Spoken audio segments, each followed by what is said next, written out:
Welcome to Washington Today on C-SPAN Radio for Wednesday, July 5th, 2023. The Secret Service says it is investigating who brought a small bag of cocaine into the West Wing of the White House. The powder was discovered on Sunday, and the White House temporarily evacuated until the testing could be done.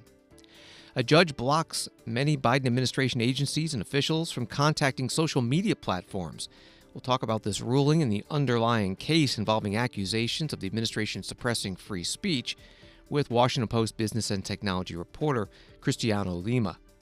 President Joe Biden meeting Sweden's Prime Minister in the White House Oval Office, reiterating support for Sweden's joining NATO. Sweden applied after Russia's invasion of Ukraine. And next week, NATO country leaders hold a summit in Lithuania. China announces export controls of metals used in semiconductors as the U.S. Treasury Secretary Janet Yellen flies to China for trade talks. Defense Secretary Lloyd Austin marking the 50th anniversary of the end of the military draft and the start of an all-volunteer force by administering the oath of enlistment to new recruits. And Britain's Prime Minister Rishi Sunak gets criticized for not showing up enough in the House of Commons for critical speeches, votes, and the weekly question time from members of Parliament. From NBC News, a formal lab test of the white substance found at the White House on Sunday has come back positive for cocaine, according to an official with knowledge of the investigation. The substance was found Sunday evening in a small zippered bag in a highly trafficked part of the West Wing and prompted a brief evacuation, according to a U.S. Secret Service official. The Secret Service is running the investigation, which will include consulting cameras and entrance logs, according to a source familiar with the inquiry. President Joe Biden was at Camp David, not the White House, when the cocaine was discovered. That reporting from NBC News. The White House Press Secretary Karine Jean-Pierre got questions about this. Per the intrigue over the holiday, can you give any more details on where the Secret Service found the cocaine in the West Wing and how it got there? So, as you know, this is under the purview of the Secret Service. They are currently investigating what happened over the weekend, so I would have to refer you to the Secret Service on all of this. But one thing that I can share, that I'll share a little bit more information. As you know, the President and the First Lady and their family were not here this weekend, as you all reported on this, and as you also know that they left on Friday and returned just yesterday. Where this was discovered is a heavily traveled area where many White House, West Wing, I should be even more specific, West Wing visitors come through this particular area. I just don't have anything more to share. It is under investigation by the Secret Service. This is in their purview, and so we're going to allow certainly the investigation to continue, and we have confidence that the Secret Service will get to the bottom of this. Go ahead. Has the President said, hey, let's get to the bottom of what happened here? Well, I just said that we have confidence that the Secret Service is going to get to the bottom of this. As you all know, the President follows all the reporting here, and he certainly was briefed by his staff on everything that we know so far. But the Secret Service is investigating this, is investigating what happened over the weekend, and we have confidence that they will get to the bottom of this. The White House Press Secretary Karine Jean-Pierre with reporters in the White House briefing room. Former Vice President Mike Pence, who is a Republican presidential candidate, spoke about this today with talk show host Hugh Hewitt. If cocaine had been found in the Trump-Pence West Wing, what would the news cycle look like today?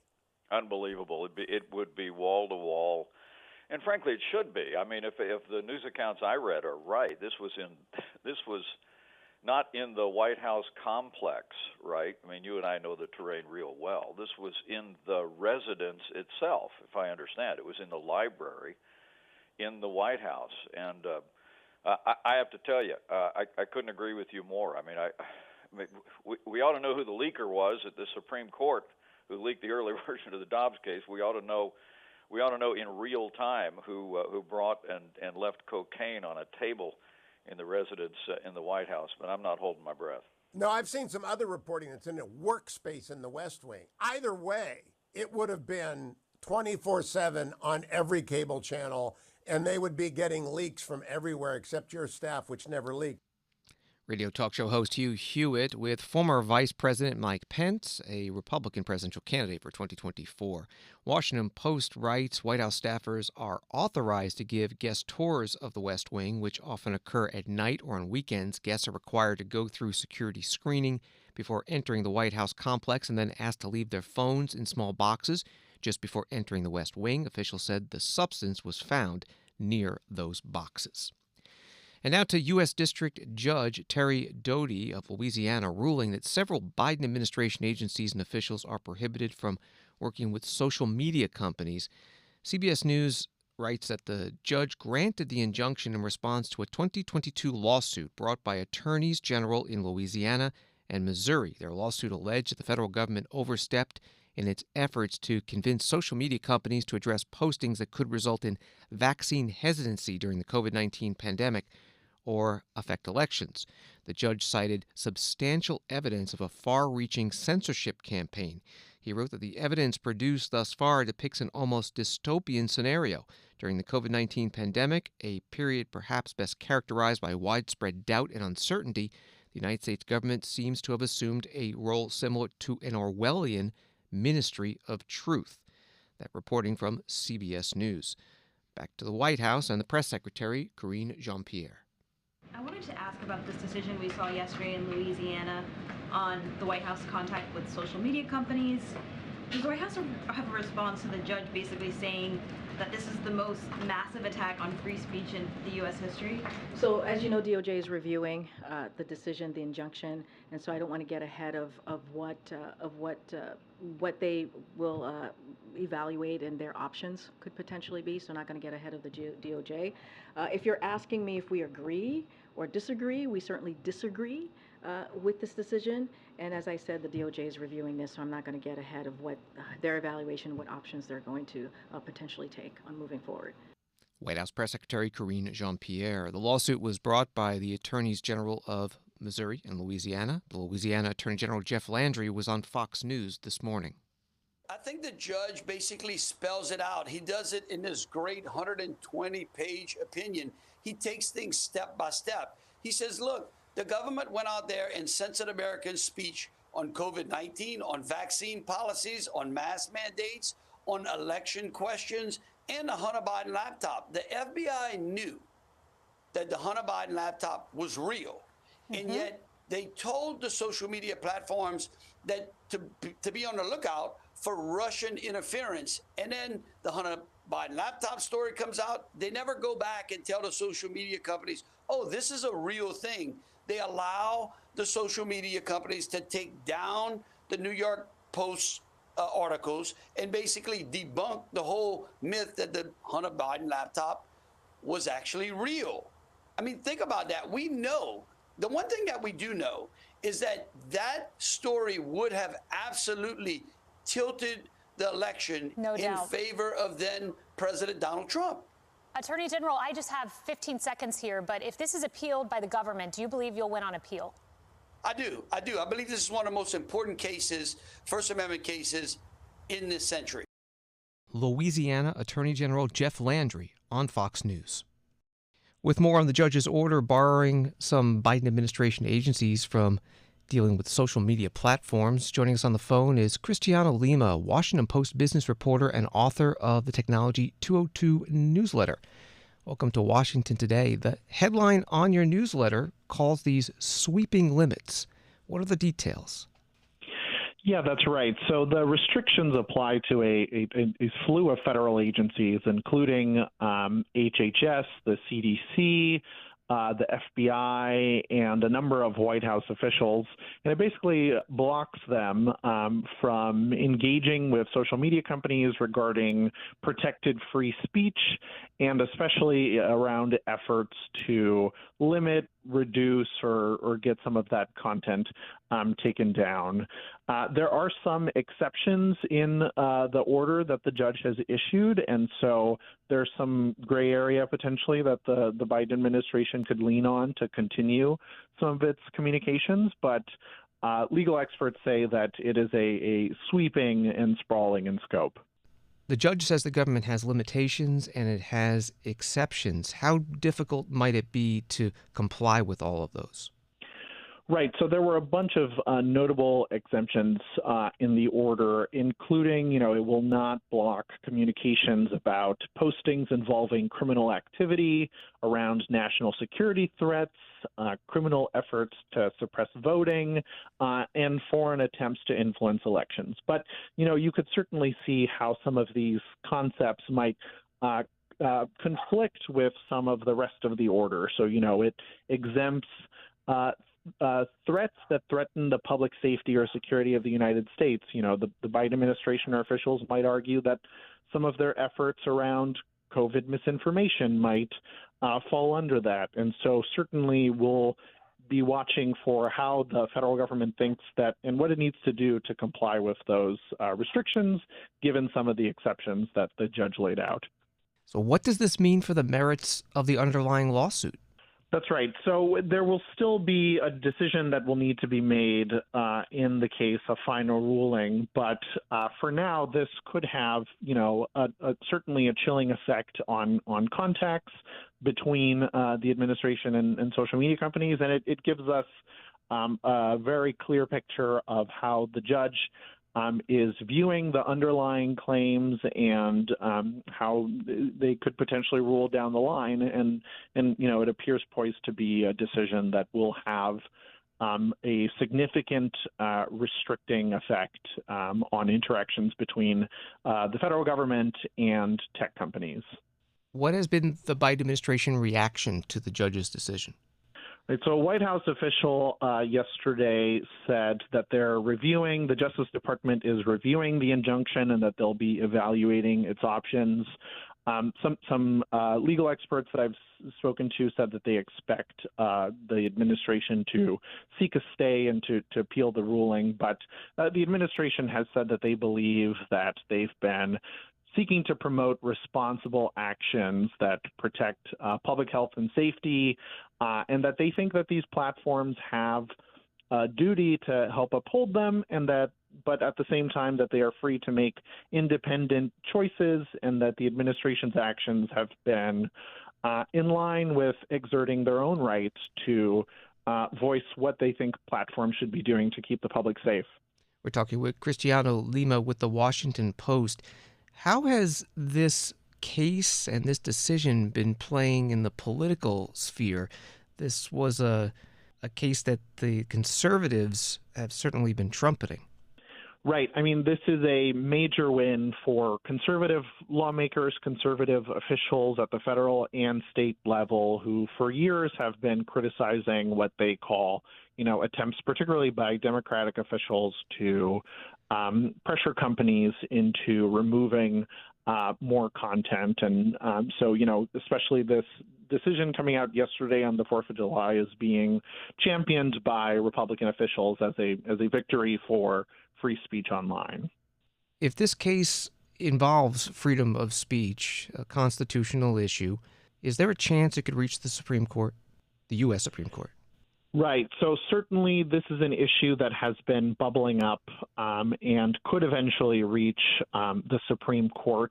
There are some not directly related, but cases along similar topics dealing with the extent to which social media companies have the right to actually limit the visibility of content and to take actions against content posted by users that are widely expected to reach the Supreme Court as early as this year. And so this case, which deals more narrowly with interactions between government and social media companies about that content, and this concept of jawboning, and when government interaction crosses into unlawful pressure or coercion, is certainly something that could reach the highest court in the relatively near future. Cristiano Lima, Washington Post business reporter, author of the Technology 202 newsletter. Find it at WashingtonPost.com and on Twitter at @ViaCristiano. Thank you very much. Thanks for having me. Story from Yahoo News. It was another holiday in America marred by gun violence. At least 14 people were killed and scores of others were injured in more than a dozen mass shootings across the country over a 4-day span as people were gathering to celebrate the 4th of July. President Biden condemned the killings, urging lawmakers in a statement to address the epidemic of gun violence that is tearing our communities apart. That from Yahoo News. One of the mass shootings was at Brooklyn Homes in South Baltimore early Sunday. 2 people killed, 28 others wounded at a block party. Congressman Kwesi Mfume, Democrat from Maryland, spoke about it at a 4th of July festival in the city. Now, Brooke Learman was right. You didn't come here for political speeches. I don't have one for you. But I love this community. I've been a part of all that has taken place in this city over many, many years. And it's just good to see so many of you keeping the faith and holding together. Now, what happened? I want to thank Fanon and Navasha, both of them. Thank you. What happened over in Brooklyn is not going to define us. Do you agree? That's not the way we're going to be defined. Because we come from a group and a race of people that defines themselves. And when we see a generation going astray and pulling out weapons to settle arguments, we have to step up. We have to say it strong, and we have to set the example. So this is a way of setting that example by saying it will not stop us. We will come together, we will be community, we will love one another, and we will defy the wickedness of the devil, period. So let's hang together as a community now and going forward. Thank you, Baltimore. Thank you. Congressman Kwesi Mfume, Democrat from Maryland, at a 4th of July celebration in Baltimore, and he posted that video. Other mass shootings this long holiday weekend occurred in Philadelphia, Washington, D.C., Fort Worth, Texas, and Shreveport, Louisiana. This is Washington Today. President Biden met with Sweden's Prime Minister Ulf Kristersson today in the White House Oval Office before next week's meeting of NATO leaders in Lithuania. Sweden has applied to become a NATO member, did so after Russia's invasion of Ukraine, but that membership is being held up by Turkey and Hungary, with Turkey, as Associated Press writes, accusing Sweden of being too lenient toward groups that it says pose a security threat, including militant Kurdish organizations and people associated with the 2016 coup attempt in Turkey. Here's the President and Prime Minister in the Oval Office. Everyone in? Well, Mr. Prime Minister, it's great to see you. You're a valued friend, and an honor to welcome you to the White House. And Sweden is a capable and committed partner. Together, we're preparing a relationship for even further, including advancing the bilateral partnership agreement we're talking about. But we're also prepared for the NATO summit next week, and I want to reiterate, the United States fully supports Sweden membership in NATO. And the bottom line is simple. Sweden is going to make our alliance stronger and has the same value set that we have in NATO. And really anxiously looking forward for your membership. And over that bilateral relationship, Sweden and the United States are taking on the challenges that matter most to our people, from taking on the climate crisis to preserving a free and open Indo-Pacific. So across the board, we seem to be in agreement on almost everything. And we're stepping up to protect our shared democratic values, including providing security and humanitarian assistance to people in Ukraine. The generosity of the Swedish people has been extreme. We've done a great deal as a brave people in Ukraine defend themselves against Russia's brutality. And together, our countries and companies are working in lockstep on emerging technologies, including, I want to thank you, Mr. Prime Minister, for your work on building a safe 5G and 5C network, 6G networks. And I want to thank you again for being here. We have a lot to cover, and I yield to you, Mr. Prime Minister. Thank you so much, Mr. President. Thank you so much. I really do appreciate to be here. Thanks for the kind invitation to come here. It's highly valued for us. I believe that Sweden and the US, we share so many values and priorities since long, but not least right now. That goes for how to handle the war in Ukraine. I thank you for your leadership, the transatlantic unity that you have made so much to establish. That goes also to how to tackle the climate crisis, mitigating climate change. That goes for handling in a transatlantic way the challenges that China creates for democracies. And I also would like to say that we highly appreciate your strong support for Sweden's NATO accession. That means a lot to us. We do seek common protection, but we also do think that we have things to contribute with, to be a security provider for the whole of NATO. So that's clear. I very much look forward to our talks here today. Thank you so much. I'm looking forward to this getting finished because you're an extremely valuable and capable partner. Thank you. Thank you.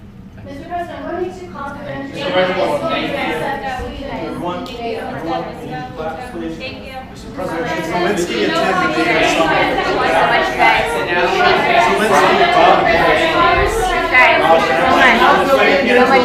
Thank you so much. Everyone's heading out this way. Thank you so much. Thank you, guys.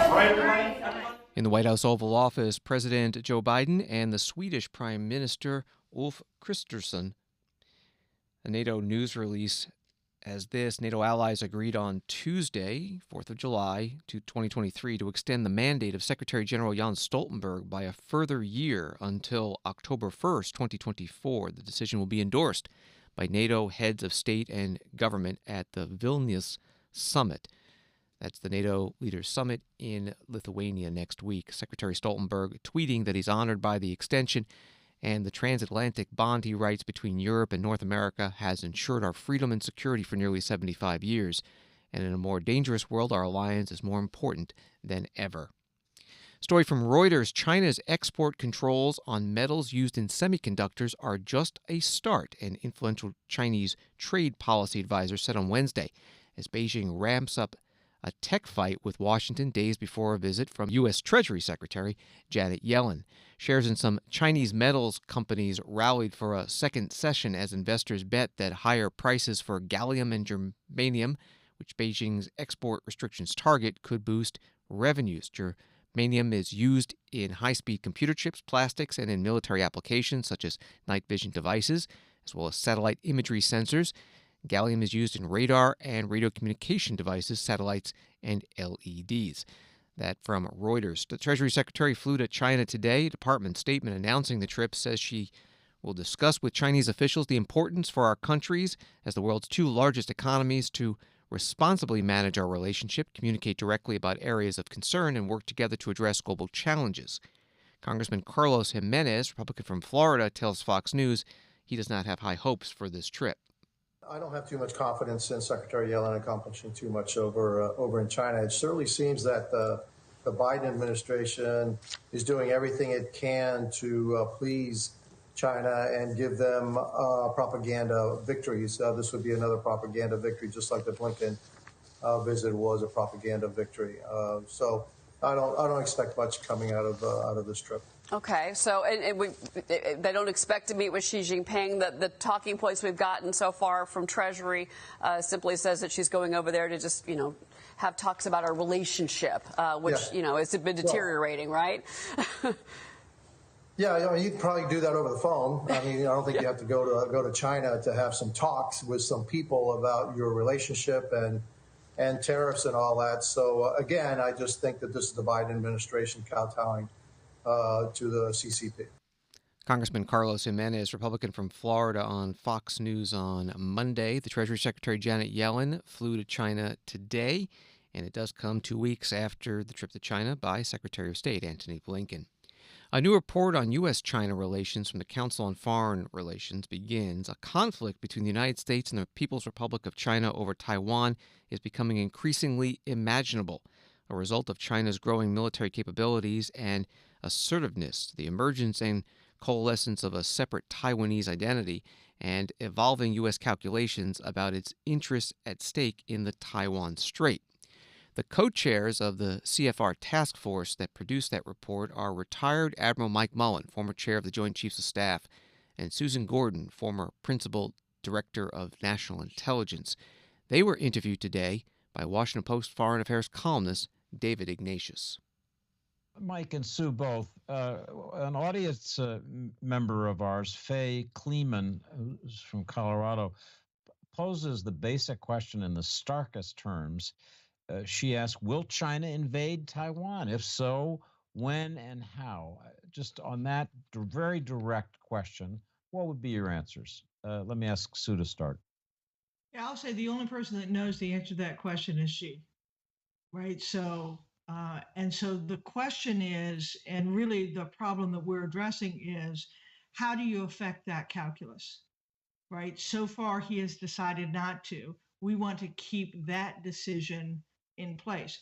His action suggests that he is readying so that he could decide. By no means is it a sure thing. A military action against Taiwan is not easy, and I'll have Mike talk more about that. He certainly looked at what was happening in Ukraine and has considered how difficult that has been for Russia, and then trying to put that in his own situation. But I will say that we don't know when or if he will decide. What we do know is that he is acting as though he is moving closer to the ability to do it. And our interest is in the United States and Taiwan and our allies trying to create the condition that that isn't a decision he makes today. Mike, the Chinese famously, quoting their strategist Sun Tzu 2,500 years ago, like to win wars without fighting. Why on earth would she invade across the Strait of Taiwan in what would be a bloody disaster for China? Is that really realistic? Well, it's the toughest military operation I'm aware of, is to have an amphibious landing, and that is one part of at least what we think from a possible scenario would occur. At some point in time, he'd have to go ashore. I think his current strategy is to try to put so much pressure on Taiwan that they sort of put their hands up and say, okay, we'll come aboard. But that's increasingly challenging for him because of what I said before in terms of the Taiwanese people supporting democracy. I think part of it, as Sue said before, is his legacy. He's very clear in that regard that he wants to resolve this. Most assessments indicate that his military isn't ready to do that yet. That said, this isn't just about Xi Jinping. I think any Chinese leader, if they think they're going to lose Taiwan, would resort to force to make sure that didn't happen. And certainly Xi Jinping is at the top of the list with respect to that. That's why being strong, both internally in Taiwan from a defense standpoint, in terms of as well as our support and our allies' support, to make sure that any given day, Xi is deterred and knows that he can't win it if he tries to take Taiwan by force. Retired Admiral Mike Mullen, former chair of the Joint Chiefs of Staff from 2007 through 11, and Susan Gordon, former principal director of national intelligence in 2017, interviewed today by Washington Post Foreign Affairs columnist David Ignatius on their report through the Council on Foreign Relations titled U.S.-Taiwan Relations in a New Era, Responding to a More Assertive China. Washington Today continues in a moment. When citizens are truly informed, our republic thrives. Get informed straight from the source on C-SPAN. Unfiltered, unbiased, word for word. From the nation's capital to wherever you are. Because the opinion that matters the most is your own. This is what democracy looks like. C-SPAN, powered by cable.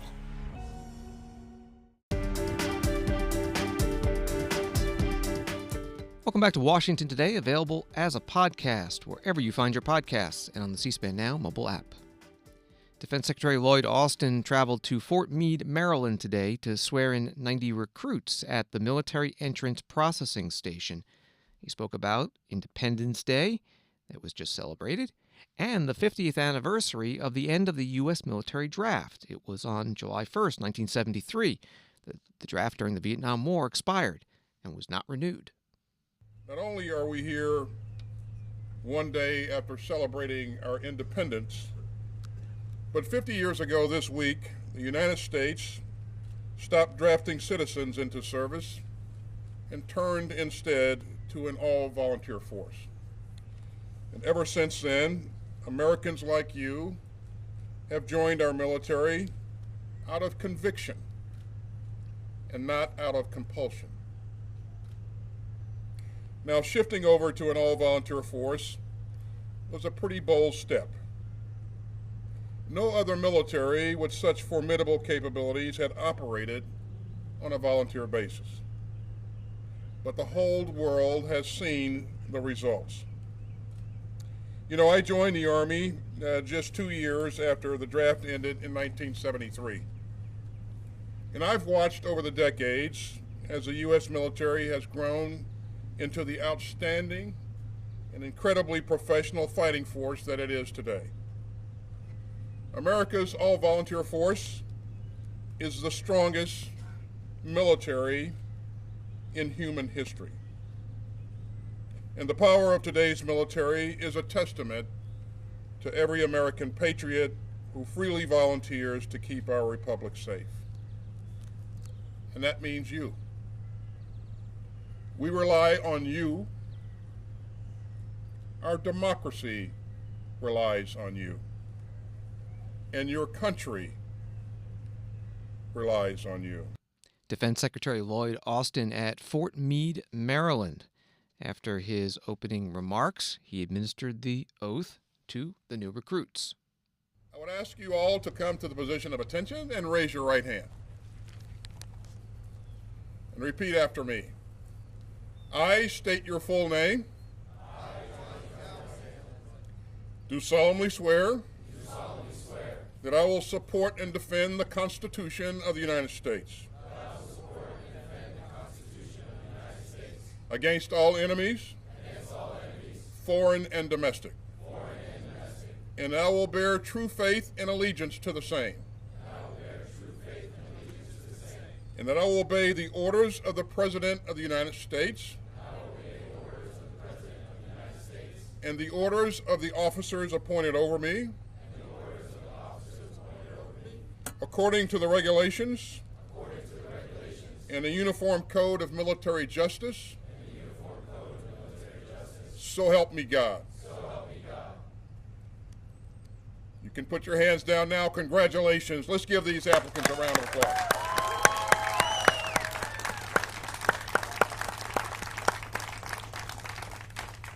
Welcome to the greatest team in the world. We're absolutely thrilled to call you our teammates and have you in our ranks.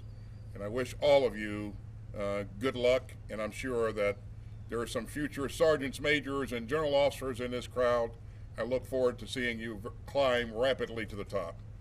Defense Secretary Lloyd Austin at Fort Meade, Maryland. A Washington Examiner article about the military draft ending 50 years ago this week.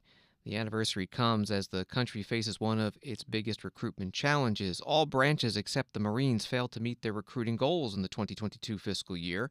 However, the Army fared the worst after failing to reach its recruitment goal by 25%. A tense political atmosphere and a lack of physical fitness are largely seen as the main contributors to recruitment challenges. That from the Washington Examiner.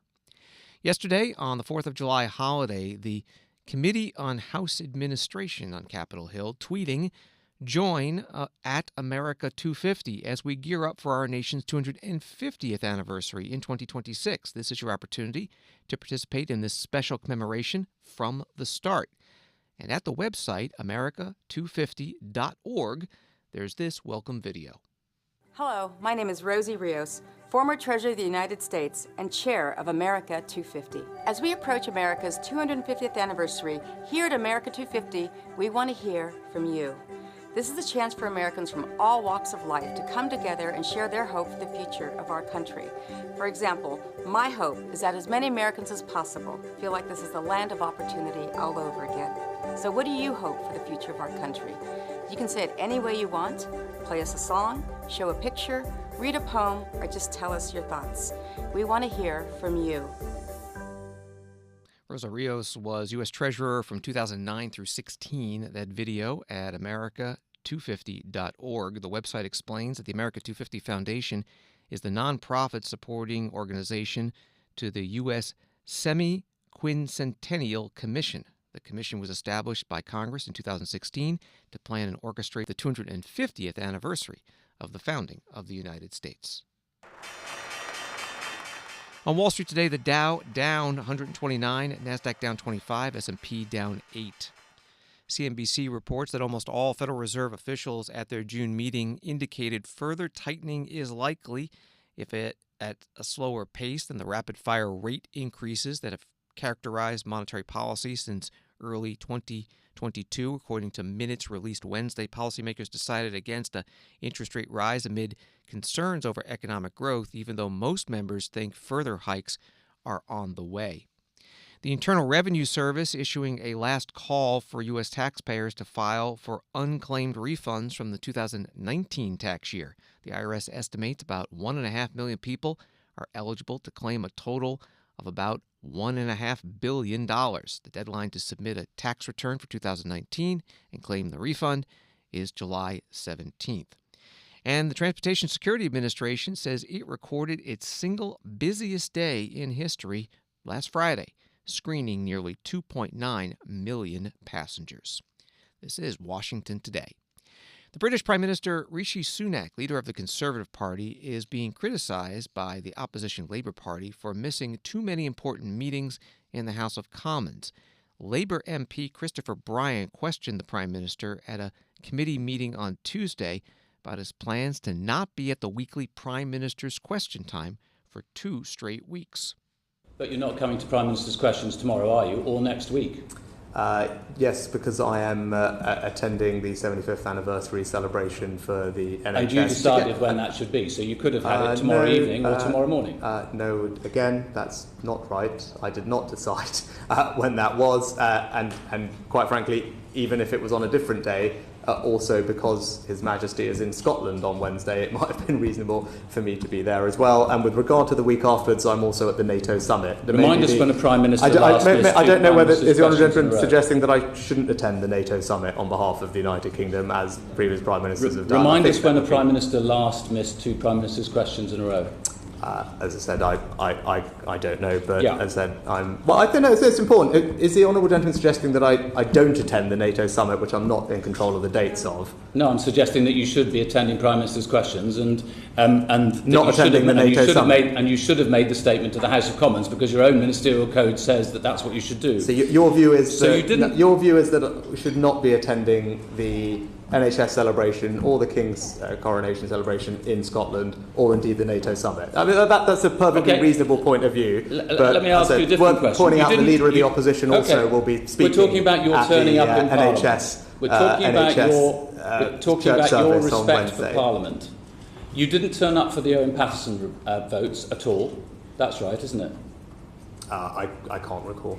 You didn't turn up for the Boris Johnson votes at all, did you? No, I was at a charity dinner for Jewish care. I think that's some cutting it fine, I would argue, since other members of Parliament who were at the same dinner with you and left after you did manage to get back for the vote. I think, with greatest respect, I think their role and my role at the dinner probably slightly different. You chose not to be there, didn't you? That's twice. On 2 rule-breaking moments, you chose not to be in Parliament. But yesterday, you opined on the rules of cricket. Take us through that. I chose to fulfil my obligation to an incredible charity for whom that is one of their significant fundraising moments of the year.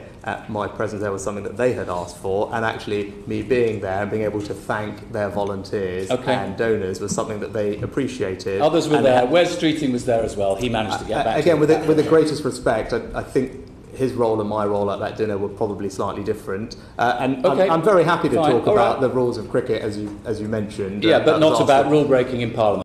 British Prime Minister Rishi Sunak and Labour MP Christopher Bryant at a session of the Liaison Committee in London on Tuesday. The Liaison Committee is comprised of the leaders of other committees in the House of Commons.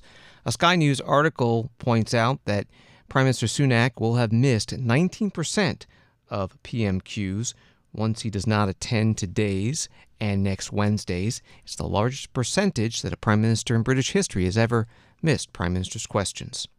And this issue came up today when the Deputy Labour leader, Angela Rayner, questioned the Deputy Prime Minister, Oliver Dowden. Mr Speaker, I'm glad to see the right honourable gentleman here today. I think I'm right in saying that I have the pleasure again next week, 2 weeks on the trot.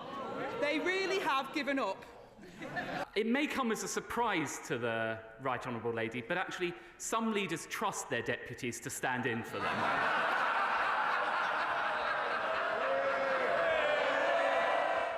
part of Prime Minister's Question Time today in the House of Commons in London, with the deputies in for the leaders. Thanks for listening to Washington Today. Sign up for C-SPAN's evening newsletter word for word to get stories Washington is talking about sent to your inbox every day. Subscribe at c-span.org/connect. Have a good night.